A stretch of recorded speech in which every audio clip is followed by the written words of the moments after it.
दक्षिण भारत के एक छोटे से द्वीप रामेश्वरम में 15 अक्टूबर 1931 को एक साधारण परिवार में एक बच्चे का जन्म हुआ।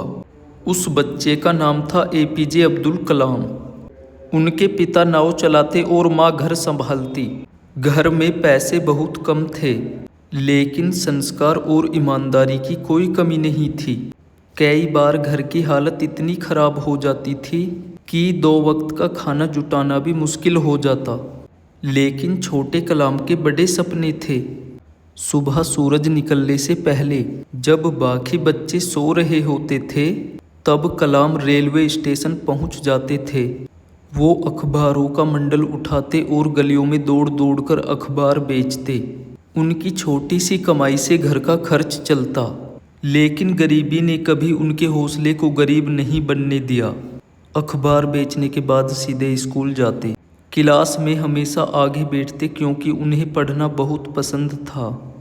एक दिन उनके टीचर ने पक्षियों को आसमान में उड़ते हुए दिखाया और बताया कि इंसान भी एक दिन आसमान छू सकता है। बस उसी दिन कलाम ने तय कर लिया कि वो विज्ञान की दुनिया में कुछ बड़ा करेगा। समय बीतता गया। उन्होंने कड़ी मेहनत और लगन के दम पर इंजीनियरिंग की पढ़ाई पूरी की। फिर उन्होंने भारत के अंतरिक्ष और रक्षा कार्यक्रम में काम करना शुरू किया। उनका पहला बड़ा रॉकेट मिशन फेल हो गया। पूरे देश के सामने असफलता मिली।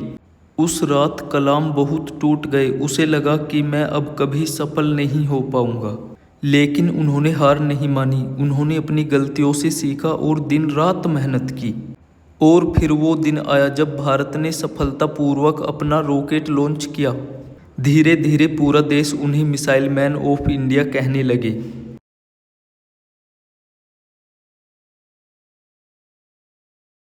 उनकी मेहनत ने भारत को दुनिया के शक्तिशाली देशों की कतार में ला खड़ा किया।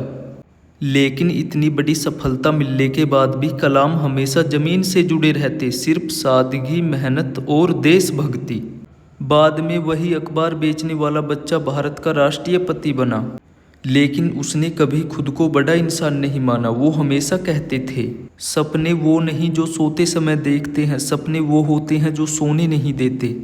27 जुलाई 2015 को छात्रों को लेक्चर देते हुए उनका निधन हो गया। आखिरी सांस तक वो युवाओं को प्रेरित करते रहे। एक गरीब बच्चे से लेकर भारत के सबसे सामान्य वैज्ञानिक और राष्ट्रपति बनने तक का सफर। यही थी एपीजे अब्दुल कलाम की रियल स्टोरी।